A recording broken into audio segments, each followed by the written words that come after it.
Dalam perjalanan hidup yang seringkali penuh dengan badai tidak terduga, kita dihadapkan pada situasi yang terasa sangat menyesalkan dan tidak adil. Ada saat-saat di mana kita merasa ingin berteriak, menyerah, atau melarikan diri dari kenyataan yang menekan. Namun di tengah gejolak emosi tersebut, budaya Jepang menawarkan sebuah konsep yang sangat mendalam dan penuh kekuatan yang disebut sebagai gamang. Secara harfiah, gamang sering diterjemahkan sebagai kesabaran, ketabahan, atau ketahanan. Namun jika kita menggali lebih jauh ke dalam akar filosofisnya yang berasal dari ajaran Zen Buddhism, gamang memiliki makna yang jauh lebih kaya daripada sekadar menahan diri. Ia adalah kemampuan untuk menanggung situasi yang tampak tidak tertahankan dengan penuh martabat, ketenangan, dan pengendalian diri. Gamang bukanlah sebuah kepasifan yang lemah, melainkan sebuah tindakan aktif dari kehendak manusia untuk tetap kokoh meski dunia di sekitarnya sedang runtuh. Dalam konteks kesehatan mental, memahami gamang berarti belajar bagaimana mengelola rasa sakit dan kesulitan tanpa membiarkan hal tersebut menghancurkan esensi diri kita. Memahami unsur-unsur yang terkandung dalam gamang sangat penting agar kita tidak salah mengartikannya sebagai tindakan menindas emosi secara tidak sehat. Unsur pertama dari gamang adalah pengendalian diri yang berbasis pada kesadaran penuh. Ini melibatkan kemampuan untuk mengamati rasa sakit atau ketidaknyamanan tanpa langsung bereaksi secara impulsif. Unsur kedua adalah ketabahan kolektif atau kepedulian terhadap harmoni sosial.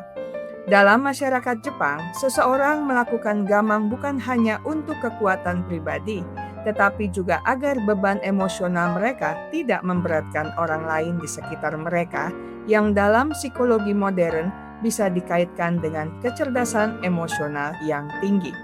Unsur ketiga yang paling penting adalah integritas batin. Melalui gamang, seseorang diajak untuk menjaga kehormatan diri di tengah penderitaan.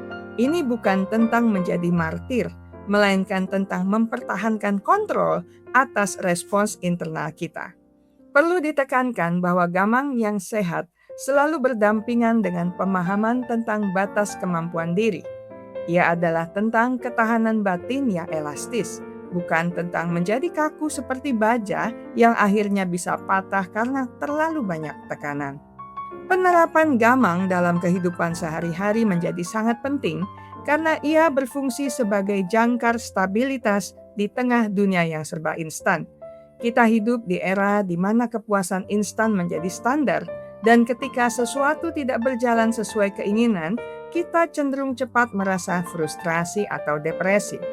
Dengan memahami gamang, kita belajar untuk mengembangkan otot kesabaran yang membantu kita menoleransi ketidaknyamanan tanpa kehilangan kendali diri.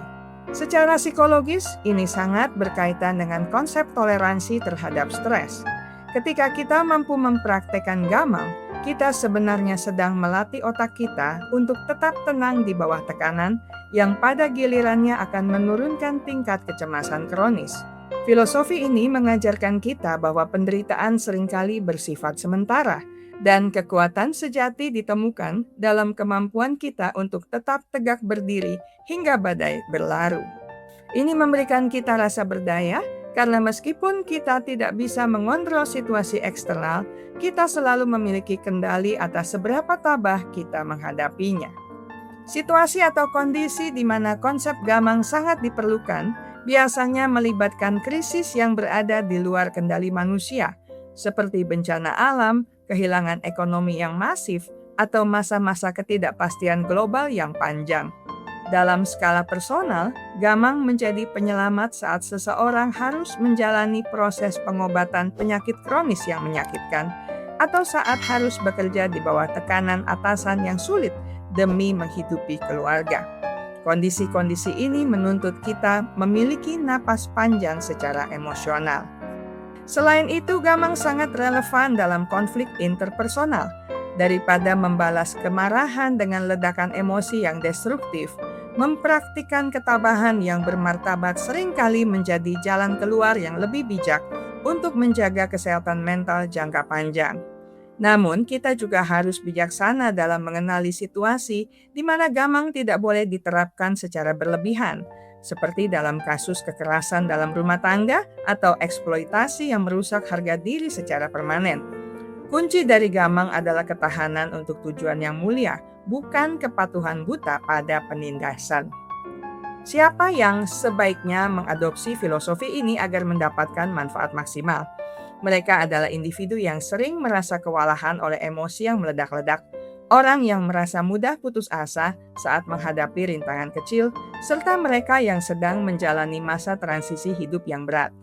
Para atlet, pelajar yang sedang menempuh ujian berat, hingga para pekerja di bidang kemanusiaan akan menemukan bahwa gamang memberikan mereka cadangan energi mental yang luar biasa. Terutama bagi Anda yang sedang berjuang dengan proses pemulihan yang lambat, mengadopsi gamang berarti memberikan izin kepada diri sendiri untuk tetap bertahan meskipun progres tidak terlihat secara instan. Filosofi ini sangat cocok bagi siapa saja yang ingin membangun karakter yang kuat dan stabil, yang tidak mudah terombang-ambing oleh opini orang lain atau keadaan dunia yang tidak menentu. Manfaat maksimal akan dirasakan oleh mereka yang mampu mengintegrasikan ketabahan ini dengan kasih sayang pada diri sendiri, sehingga mereka tidak hanya bertahan, tetapi juga bertumbuh melalui penderitaan tersebut. Sebagai penutup, mari kita melihat gamang sebagai sebuah bentuk penghormatan tertinggi terhadap diri sendiri. Ia adalah pengingat bahwa di dalam diri setiap manusia terhadap sebuah ruang tenang yang tidak bisa disentuh oleh rasa sakit apapun. Ketika Anda merasa dunia terlalu berat untuk dipikul, ingatlah bahwa Anda memiliki kekuatan untuk melakukan gamang, untuk menarik nafas dalam, menegakkan punggung, dan tetap berjalan dengan kepala tegak. Ketabahan Anda bukanlah tanda bahwa Anda tidak menderita, melainkan tanda bahwa Anda lebih besar daripada penderitaan tersebut. Dengan menerapkan filosofi ini, Anda tidak hanya menyelamatkan kesehatan mental Anda sendiri, tetapi juga menjadi mercusuar ketenangan bagi orang-orang di sekitar Anda. Mari belajar untuk tidak hanya sekadar bertahan hidup, tetapi bertahan dengan penuh martabat dan keanggunan, karena di balik setiap tindakan gamang yang tulus, terdapat jiwa yang sedang ditempuh menjadi emas yang berkilauan. Saya selesai sampai di sini. Kita akan berjumpa lagi di minggu depan dengan video menarik lainnya. Terima kasih untuk kesetiaan Anda bersama channel Bahas Psikologi. Jika Anda merasa video ini bermanfaat, silakan like, share, dan subscribe channel ini untuk mengakses konten menarik lainnya. Ingat baik-baik, kesehatan mental Anda sangat berharga. Jagalah, pertahankanlah dengan sekuat tenaga.